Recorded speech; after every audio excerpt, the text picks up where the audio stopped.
In the 4 years after I graduated from Columbia Business School, I had 3 babies. So I decided to take a parenting course.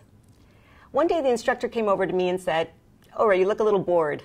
And I said, "Sorry, it's not your fault, but this is actually the second time I'm taking the course. The first time, it was at Columbia Business School, and there they called it managerial behavior."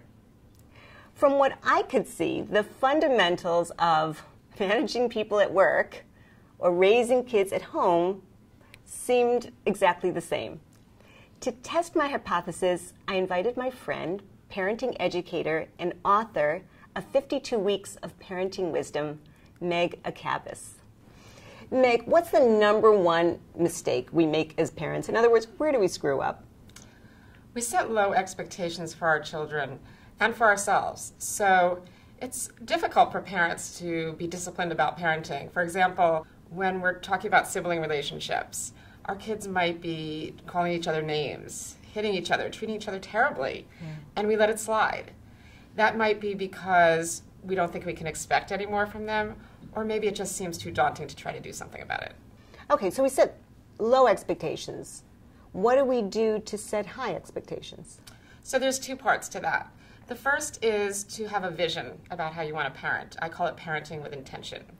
So, for example, my vision might be I want to raise children who are sensitive to the needs and feelings of others.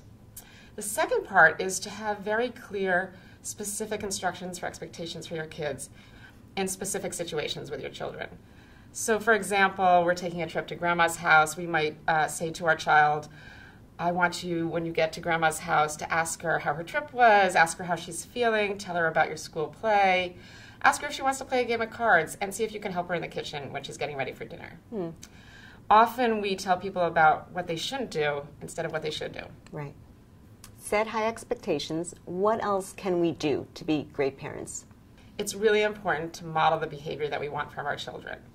Children learn their attitudes and behaviors from how they see us behaving and how we handle situations. So, for example, they can learn coping strategies and self-control by watching how we handle pressure situations. When we're frustrated, do we take out our frustrations on others in the form of a tirade?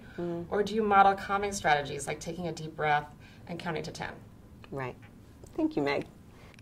Does this sound familiar? Set high expectations and model good behavior. It seems that the secrets to good parenting and good leadership are remarkably the same. There is one more thing that good parents and good leaders have in common. They both often seek out professional experts for support. Did you like this vlog? Yes? Then share it, like it, post it, tweet it, and also post your best parenting tips in the section below. I'm Ora, Executive Coach. Power up your leadership presence.